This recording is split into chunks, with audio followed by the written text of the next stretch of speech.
ஊரை கேட்பாங்க. ஊர்ல சிலருக்கு பிடி கிடைக்காது. பேரை கேட்பாங்க. இப்போ உள்ள பேர் வாயிலையும் வராது. உங்க அப்பா பேர் என்ன? சென்னையில இருந்து வரும்போது ஒருத்தர்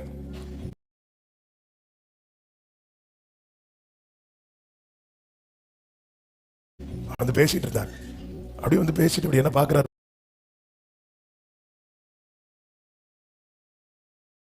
எவ்விடத்தான் அப்படின்னு கேட்கிறான். கொலை பண்ணிட்டு வந்திருக்கிறான். சவுல் இத மேட்டரை தாவீதுட்ட சொல்லும் போது தாவீது எல்லாம் அழுது முடிச்சுட்டு, ஆமா நீ எவ்விடத்தான் அப்படின்னு கேட்கிறான். இந்த கருணை கொலை பண்ணிட்டு வந்திருக்கிறான். அப்படி கேட்டதுனால இவன் என்ன பண்ணுவானா, கொன்றுவான். அந்த வழியா ஒருத்தன் வரான். வரும்போது சவுல் பட்டயத்தை வைத்து குத்தி துடிச்சிட்டு இருக்கிறான். துடிச்சிட்டு இருக்கும் போது அந்த வழியா ஒருத்தன் வரான். வரும்போது கேட்கிறான், ஏப்பா எனக்கு கொன்றுப்பா, வழி தாங்க முடியலப்பா. அப்படி கேட்டதுனால இவன் என்ன பண்ணுவானா, கொன்றுவான். கொண்டுட்டு அந்த செய்தியை இவன் பர்பஸா பண்ணல. சவுல் இந்த கருணை கொலை பண்ணிட்டு வந்திருக்கிறான். சவுல் இத மேட்டரை தாவீதுட்ட சொல்லும் போது தாவீது எல்லாம் அழுது முடிச்சுட்டு, ஆமா நீ எவ்விடத்தான் அப்படின்னு கேட்கிறான். நீ எந்த ஊரு? சிலர் பார்த்திருக்கீங்களா, எடுத்ததும் ஊரை கேட்பாங்க. ஊர்ல சிலருக்கு பிடி கிடைக்காது. பேரை கேட்பாங்க. இப்போ உள்ள பேர் வாயிலையும் வராது. உங்க அப்பா பேர் என்ன? சென்னையில இருந்து வரும்போது ஒருத்தர் வந்து பேசிட்டு இருந்தார். அப்படி வந்து பேசிட்டு அப்படி என்ன பாக்குறாரு, பேசிட்டு என் பக்கத்துல வந்து அவர் உட்காரணும். அவர் ஒரு பெரிய அரசியல் தலைவர். என் பக்கத்துல வந்து உட்காரணும். அங்க என் பக்கத்துல மட்டும்தான் சீட் இருக்கு. அப்படி வந்து உட்காந்துட்டு நான் அப்படி பார்த்துட்டு, நான் ஃபர்ஸ்ட் எனக்கு யாரும் தெரியல, அப்படி பார்த்துட்டு இப்படி இருந்தேன். அப்புறம் யோசிச்சேன், இது வரல, குட் மார்னிங் அப்படின்னு சொல்லிட்டு நான் என் பாட்டுக்கு இருந்துட்டு பாட்டு கேட்டுட்டு இருக்கிறேன். அவர் மெதுவாக பக்கத்தில் வந்து உட்காரணும். உட்காரதுக்கு முன்னாடி என்னை மெதுவாக தட்டிட்டு, தம்பி உங்க அப்பா பேர் என்ன அப்படின்னு. எனக்கு ஃபர்ஸ்ட் பிடி கிடைக்கல. நான் நினைச்சேன் ஒருவேளை எங்க அப்பா பாஸ்டர் பி ஜாய்சன் இவருக்கு தெரிஞ்சிருக்கும். நான் எங்க அப்பா பேர் சொன்னதுக்கு அப்புறம் வந்து இப்படி உட்கார்றாரு. அதுக்கப்புறம் யோசித்தேன், ஆளு கிருமி வேற. இன்னைக்கு நிறைய பேர் ஒருத்தங்க பக்கத்தில் வந்து உட்காரதுக்கு கூட உன் பேர் என்ன, உங்க அப்பா பேர் என்ன, ஏன்னா பழைய பேர்ல எல்லாம் சேர்ந்து சேர்ந்து வரும், இந்த வால் மாதிரி. நான் உங்களை சொல்லல, உங்களுக்கு ஃபீல் ஆகுதுன்னா உங்களை தான் சொல்லிட்டு இருக்கிறேன். ஆமே, எங்க கிறிஸ்துவுக்குள்ள ஒண்ணுமே கிடையாது. நான் புது சிருஷ்டி. அதனாலதான் தேவனுடைய இஸ்ரவேலர். என்ன வேடுங்க அது? நீ சும்மா இஸ்ரவேல் இஸ்ரவேல் சொல்லிட்டு இருக்காத, இங்கெல்லாம் செட் ஆகாது. நீ அதெல்லாம் முடிஞ்சது. தேவனுடைய இஸ்ரவேலர், புது சிருஷ்டியே காரியம். என் பார்வை மாறணும், என் சிந்தை மாறணும். நான் எந்த அடையாளத்தில் அறியப்படுகிறேன்? இன்னும் இத்தனை வருட ஊழியம் செய்து நம்முடைய அடையாளம் மாறவில்லை என்றால், யோசுவாவின் ஆரம்பம் எப்படி இருந்தது? யோசுவாவின் ஆரம்ப அடையாளம் என்ன? யோசுவா புஸ்தகம் 1வது அதிகாரம் அதனுடைய 1வது வசனத்தை வாசியுங்கள். கர்த்தருடைய தாசனாகிய மோசே மரித்த பின்பு கர்த்தர் மோசேயின் ஊழியக்காரனாக. யாரு? யோசுவா. இதான் ஆரம்பம். இப்படிதான் அடையாளம், இப்படிதான் அறிமுகம். ஆனா யோசுவா மரணம் சம்பவிக்கும் போது, யோசுவா ஓட்டத்தை முடிக்கும் போது எப்படி முடிச்சார் தெரியுமா? 24வது அதிகாரம் 29வது வசனம். இந்த காரியங்கள் நடந்த பின்பு நூனின் குமாரனாகிய யோசுவா என்னும் கர்த்தருடைய ஊழியக்காரன். யாரு? ஃபர்ஸ்ட் எப்படி சொல்லியிருந்து? மோசேயினுடைய ஊழியக்காரன். இப்போ எப்படி முடிக்கிறாரு? இதான் புது சிருஷ்டி. நீ யாக்கோபு, உண்மைதான். ஏசா சொல்ற அவன் பெயர் யாக்கோப். யாக்கோபுங்கிற வேர்ட்ல அப்படி இருக்கு. அவன் பேர் யாக்கோபு என்பது அவன் சரிதானே? அவன் ஆள் அப்படிதானே? சில சொல்லுவாங்க தெரியுமா, இவங்க எல்லாம் இப்படிதான் பண்ணுவாங்க. யாக்கோபு அப்படிதான் இருந்த நீ, அவனை தெரியாது. அவன் யாக்கோபு என்பது சரியல்லவா? இதோடு 2 முறை அவன் குணமே அப்படிதான், இப்படிதான். எஸ், உண்மைதான், இல்லைன்னு இல்லை. ஆனா யாபோக்காட்டின் கரையிலே ஒரு கரம், கர்த்தருடைய கை யார் மேலேயாவது பட்டுட்டுன்னு வைங்கள, அவங்க வாழ்க்கையில மாற்றம் கன்ஃபார்ம். ஹalleluya, ஆமென் சொல்லுங்க பார்க்கலாம். ஆமென். கர்த்தர் இஸ்ரவேலை மாற்றார். இஸ்ரவேலை மாற்றுறதும் என்ன செஞ்சா தெரியுமா? அண்ணனை பார்க்கும்போது, அண்ணா இதை வச்சுக்கோ, இதை வச்சுக்கோ, இதை வச்சுக்கோ. என்ன சேஞ்சுங்க இவனுக்கு? என்ன மாற்றம்? இதை வச்சுக்கோ, இதை புடி, இதை புடி. ஏசா சொல்ல, வேண்டாப்பா வேண்டாப்பா, இல்லைண்ணா இதை வச்சுக்கோ. யாக்கோபு எப்படி தெரியுமா? அதை எங்க கொண்டா? அது என்ன கையில பத்திரம்? இங்கதான் பத்திரம், என்கிட்ட ரொம்ப பத்திரம் கொடு. ஆனா இப்போ ஆள் யாரு? நப்புடி நப்புடி, வச்சுக்கோ வச்சுக்கோ. புது சிருஷ்டி ஆசீர்வாதமாய் மாறுவான். புது சிருஷ்டி. ஆண்டவரே, ஆண்டவரே நீங்க என்ன தொட்டா ஏசா மாறுவானா? தொடுங்கப்பா. நம்ம எல்லாம் ஏசாவை தொடுங்கன்னு ஜெபம் பண்ணிட்டு இருக்கிறோம். எத்தனை ஏசாக்கள் இருக்காங்க, தொடுங்க தொடுங்க. ஏசா மாற மாட்டான், ஆனா யாக்கோபு மாறினான். ஏசா அழுதாங்க வந்து, அழிக்க வேண்டும் என்ற தீர்மானத்தோடு இருந்தவன் யாக்கோபை பார்த்து கட்டி அணைத்து. அநேக ஏசாக்கள் வெளியே இருக்கிறாங்க. யாக்கோபே, நீ உருவாக்கப்படும் போது ஏசா மாறுவான், அந்த கல்லு கரையும். அதனாலதான் கர்த்தர் யாக்கோபோடு என்ன சொல்லுவார் தெரியுமா? நீ தேவனோடும் மனுஷரோடும். அந்த இரவுல யாரோடு போராடினாரு யாக்கோபு? தேவன்ட்ட மட்டும்தான். ஆனா கர்த்தர் என்ன சொல்றாரு தெரியுமா? நீ தேவனோடும். அதன் அர்த்தம் என்ன? இங்க நீ சரண்டர் ஆக அங்க ஏசாக்குள்ள கர்த்தர் மாற்றத்தை கொடுத்துட்டு இருக்கிறார். நம்ம உருவாக்கப்பட அநேக ஏசாக்களுடைய இருதயம் எல்லாம் கரைய ஆரம்பிக்கும். இதுதான் ஆரம்பத்தில் இந்த வரப்புகள் தனியணும், மழை நிரப்பிட்டு ஒண்ணுமே இல்லை, நான் என்னுடையது என்று சொல்லுகிறதெல்லாம் அடி வாங்கிட்டு கர்த்தர். அதனாலதான் புறஜாதி யாரையும் இஸ்ரவேலையும் ஒரே லைன்ல, இஸ்ரவேலுக்கு அப்படி பார்க்கவே முடியாது, சான்ஸே கிடையாது. ஆனா கர்த்தர் கொண்டு வந்தார். அதனாலதான் கலாத்தியர் 2வது அதிகாரம் அதனுடைய 7-8 வசனங்களிலே பவுல் சொல்லுகிறார், அதுவும் இல்லாமல் விருத்த சேதனம் உள்ளவர்கள், விருத்த சேதனம் உள்ளவர்களுக்கு அப்போஸ்தலனா இருக்கும்படி பேதுருவை பலப்படுத்தினவர். பேதுருவை கர்த்தர் எதுக்கு பலப்படுத்தினார்? சத்தமா சொல்லுங்க. விருத்த சேதனம் உள்ளவர்களுக்கு அப்போஸ்தலனா இருக்க. அடுத்த வார்த்தை, புறஜாதிகளுக்கு அப்போஸ்தலனா இருக்கும்படிக்கு என்னையும் பலப்படுத்தினார்.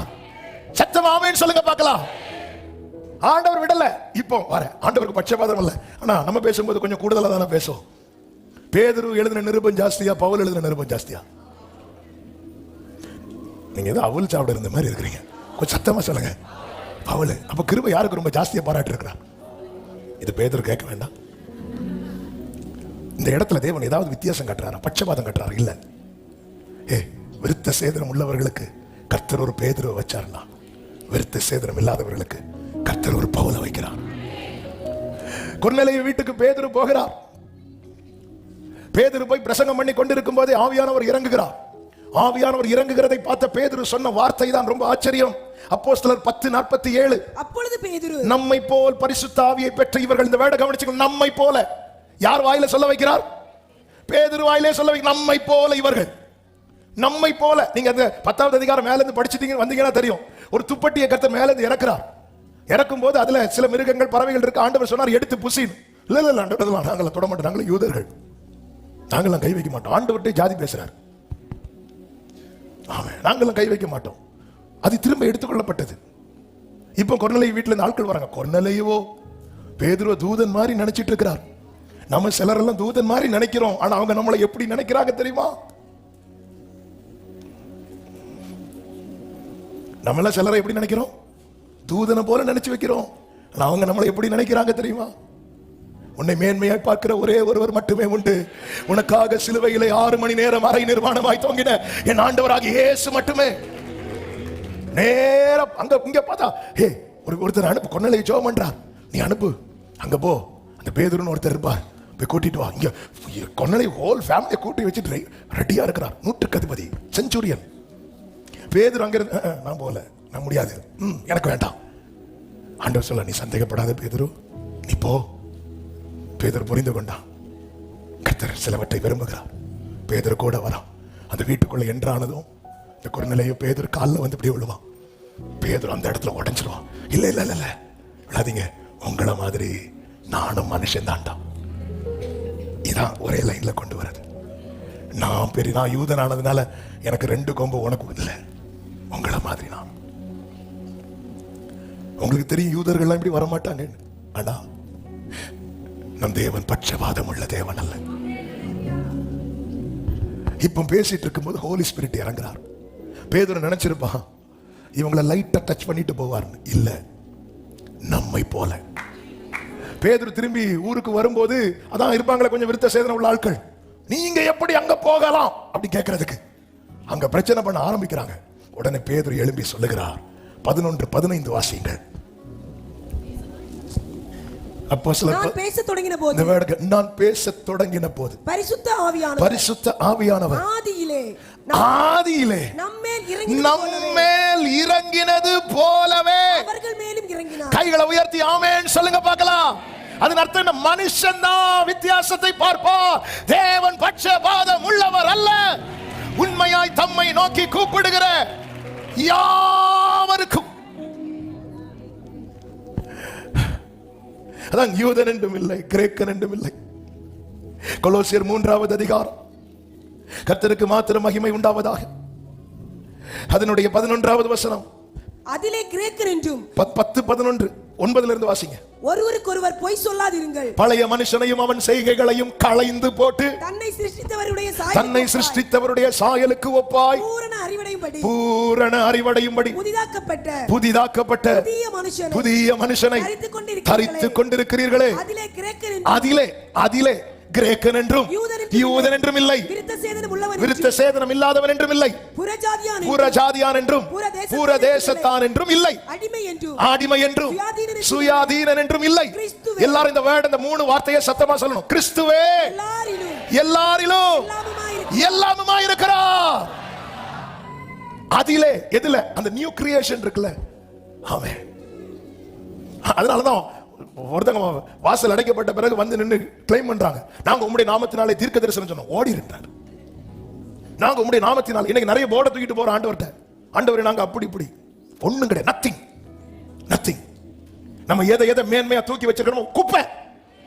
நான் எபிரேயரில் பிறந்த எபிரேயன், பென்யமீன் கோத்திரத்தான், விருத்த சேதனம் பண்ணப்பட்டவன், நியாயப்பிரமாணத்தின்படி குற்றம் சாட்டப்படாதவன், இப்படி எல்லாம் சொல்லிட்டு இந்த சர்டிபிகேட்டை எல்லாதான் பவுல் சொல்றார், இது நஷ்டம் என்றும் குப்பை என்று எண்ணுகிறேன்.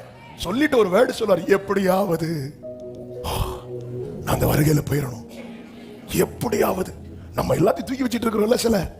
அதிலே கிரேக்கன், யூதன், விருத்த சேதனம் உள்ளவன், விருத்த சேதனம் இல்லாதவன், புறஜாதியான், புறதேசத்தான், இந்த ஊருக்காரன், வெளியூருக்காரன், வெளியூர்ல இருந்து இங்க வந்து அவன் பேசுற பேச்ச பாரு, இதெல்லாம் குப்பை. கிறிஸ்துவே எல்லாரிலும். பிரியமானவர்களே, இயேசு நம்மை பார்த்த ஒரு 5 காரியங்களை நான் சொல்லி ஜெபிக்கிறேன். அதாவது இந்த பூமியில 2000 ஆண்டுகளுக்கு முன்பதாக தம்மை தாமே வெறுமையாக்கி அடிமையின் ரூபம் எடுத்து இந்த பூமியில வந்தவர் தான் சர்வ லோகத்தின் அதிபதி, சர்வ வல்லவர், நம் ஆண்டவராகிய இயேசு கிறிஸ்து. கர்த்தத்துவம் அவர் தோளில் இருக்கிறது. பூரண ஆயுள் உள்ளவர், அல்பாவும் ஒமேகாவும் ஆனவர், ஆதியும் அந்தமுமானவர், முந்தினவரும் பிந்தினவருமானவர், இருந்தவரும் இருக்கிறவரும் வருகிறவரும் ஆனவர், மரணத்தை ஜெயமாய் விளங்கினவர், எல்லா முகத்தில் உள்ள கண்ணீரையும் துடைக்கிறவர், மரணத்தின் திறவுகோலை, பாதாளத்தின் திறவுகோலை உடையவர், மனுக்குலத்தை பாவத்திலிருந்து மீட்கிறவர், மீட்கப்பட்டவர்களை நித்தியத்துக்கு அழைத்து செல்கிறவர். கிறிஸ்துவை எல்லாரிலும் எல்லாவுமாய் இருக்கிறார். இந்த பூமியில் அவர் 33.5 ஆண்டுகள் வாழ்ந்தார் மனுஷகுமாரனாய். அதில் 3.5 ஆண்டுகள் அவர் முழுவதுமாய் ஊழியம் செய்தார். அந்த ஊழியத்தின் பலன் தான் இன்று நாம் இங்கே கூடி ஆராதித்துக் கொண்டிருக்கிறோம். அவர் எருசலேம் பட்டணத்திலே சஞ்சரித்த காரியம் நமக்கு எல்லாருக்குமே தெரியும். ஆனால் இந்த நாளில் உங்கள் மத்தியில் நான் சொல்ல விரும்புகிற வார்த்தை என்னவென்றால், இயேசு அன்று நம்மை பார்த்தார். அவர் பார்த்த 5 இடங்கள், 5 சூழ்நிலைகள், 5 தருணங்களை வேகமாய் சொல்லி செபிக்க விரும்புகிறேன். முதலாவது, லூக்கா சுவிசேஷம் 4வது அதிகாரம், அதனுடைய 20வது வசனத்தை வாசிங்கள். வாசித்து புத்தகத்தை சுருட்டி பணிவிடைக்காரனிடத்தில் கொடுத்து உட்கார்ந்தார். அவர் வாசித்து முடித்து உட்கார்ந்தார். எல்லாருடைய கண்களும் அவர் மேல் நோக்கமாய் இருந்தது. இந்த சம்பவம் நமக்கு நல்லா தெரியும். எல்லாம் வாசிக்க நேரம் இல்லை, நேரம் வேகமா பறக்கிறது. நீங்க நல்லா கவனிக்கும்படி கேட்கிறேன். சும்மா வந்தோம் சண்டே, அதனால ஏதாவது சர்ச் அட்டெண்ட் பண்ணோம், வந்தோம் போனோம் இருக்க கூடாது. கிறிஸ்துவுக்குள்ள அவர் நம்மளை எந்த அளவுக்கு நம்ம மேல் அன்பு பாராட்டி இருக்கிறார். ஹல்லேலூயா. என்னையா தேடினீர் ஐயா இயேசுநாதா, உம்மை மறந்த ஓர் துரோகினா, என்னையா தேடினீர். உட்கார்றார். உட்கார்ந்து எல்லா கண்களும் அவர் மேல் நோக்கமா இருக்கிறது. எல்லா கண்களும் அவரை பார்த்து கொண்டிருக்கும் போது அங்கதான் அவர் நம்மளை பார்க்க ஆரம்பிக்கிறார். அதன் அடையாளம் தான் சம்பந்தமே இல்லாம சாரிபாத் விதவை உள்ள கொண்டு வரார். இவர் என்ன வாசித்தார் தெரியுமா? கர்த்தருடைய ஆவியானவர் என் மேல் இருக்கிறார், ஏசாயா 61. அதுதான் வாசிக்கிறார். தரித்திரருக்கு சுவிசேஷத்தை பிரசங்கிக்கும்படி என்னை அனுப்பினார், அபிஷேகம் பண்ணினார், இருதயம் நொறுங்குண்டவர்களை குணமாக்க, சிறைப்பட்டவர்களை விடுதலையாக்க, குருடருக்கு பார்வையும், ஆமென், நொறுங்குண்டவர்களுக்கு விடுதலையும். இதெல்லாம் இஸ்ரவேலர்கள் என்ன நினைச்சிட்டு இருந்தாங்கன்னா, இது எங்களுக்கு மட்டும்தான், இது எங்களுக்கு மட்டும்தான். அவர் சொல்றதெல்லாம் எங்களுக்கு மட்டும்தான். ஏன்னா யெகோவா தேவன் என்பவர் இஸ்ரவேலருக்கு மட்டுமே தேவன் என அவர்கள் ஒரு பவுண்டரியை போட்டு ஆண்டவரை உள்ள அடக்க பார்த்தாங்க. சிம்பிளா சொல்லணும்னா இஸ்ரவேல் இன்னும் டினாமினேஷனுக்குள்ள ஆண்டவரை சேர்க்க பார்த்தாங்க. ஆண்டவர் வந்து அப்படியே உட்கார்றார். எல்லா கண்களும் அவர் மேல் நோக்கமாகி அவருக்கு நற்சாட்சி கொடுத்தார்கள். சூப்பர் பா, சூப்பர் பிரசங்கம் பா. அப்படி இருக்கும்போது அவர் ஆமேன்னு சொல்லிட்டு போயிருந்திருக்கலாம். அவருக்கு போக முடியல. அந்த இடத்துல தான் அவர் என்னையும் உங்களையும் பார்க்கிறார். சொல்றார், இஸ்ரவேல்ல எத்தனை விதவைகள் இருந்தாங்க, ஆனா அவரை சாரிபாத்ல தானே, அங்கதானே போய் எலியாவை அனுப்பினார். இஸ்ரவேல்ல குஷ்டரோகிங்க இல்லையா, ஆனா அவர் சீரிய படை தளபதி நாகமாண்ட தானே எலிசாவை அனுப்புனார்னு சொன்னதும் விருன்னு வருது அவங்களுக்கு கோபம். கோபம் கோபம் உண்டு. இயேசுவை என்ன பண்ணாங்க தெரியுமா? தள்ளி கொண்டு போய் அவரை தலைகீழா கொண்டு போய் அந்த இடத்துல இயேசு ஒரு சாரி கேட்டிருந்தா, ஒரு சாரி கேட்டிருந்தா, நீ என்ன வெளியே தள்ளினாலும் பரவாயில்ல, என் பிள்ளைய நான் உள்ள கொண்டு வருவேன். இதுதாங்க இயேசு. அன்று ஆலயத்துல வைத்து இயேசு நம்மை பார்த்ததுனாலதான் இன்று அவருடைய ஆலயத்துல நாம இருக்கிறோம். அந்த இடத்துல ஒரு சாரி கேட்டிருந்தா, அல்லது அந்த சில இடத்துல நம்ம பிரச்சனை வந்துடும் சொல்லி சில பேச்சை எடுக்காம இருக்கிறோம்ல, இயேசு எதுக்கு அவர்தான் உட்கார்ந்துட்டார்ல, அவங்கள நற்சாட்சி கொடுத்தது ஆமீன் போட்டுட்டு போயிருந்தா அடுத்த வாரம் சான்ஸ் கிடைச்சிருக்குமே. ஏன்னா அவருடைய ஏக்கம், அவருடைய ஏக்கம். நம்ம வீட்டுல ஒரு ஃபங்க்ஷன் நடக்கும் போது நம்முடைய பிள்ளைங்க கூட இல்லைன்னா அந்த பிள்ளைங்க மேல பாசம் உள்ள பெற்றோருக்கு ஒரு ஏக்கம் இருக்கும். ஏக்கம். அத்தனை பேரும் இஸ்ரவேலர். இந்த சபைக்குள்ளே இதுவரை இருந்தது இஸ்ரவேலர் மட்டும். நாம எங்கேயோ இருந்தோம், தூரமா இருந்தோம். என்னையா தேடினீர் ஐயா இயேசுநாதா. அவர் அன்று ஆலயத்திலே நம்மை பார்த்தார். இன்று ஆலயத்தில் இருக்கிறோம், ஆலயமாவே இருக்கிறோம். என்ன மேன்மை, என்ன பாக்கியம்! கர்த்தர் செய்த இந்த மகத்தான செயலுக்காக கைகளை எத்தனை பேர் சொல்ல முடியும்? நான் இன்று இங்கே இருப்பது அவர் என்னை கொண்டு வந்ததுனால மட்டும்னு சொல்றவங்க கைகளை தட்டி ஆமென் என்று சொல்லு.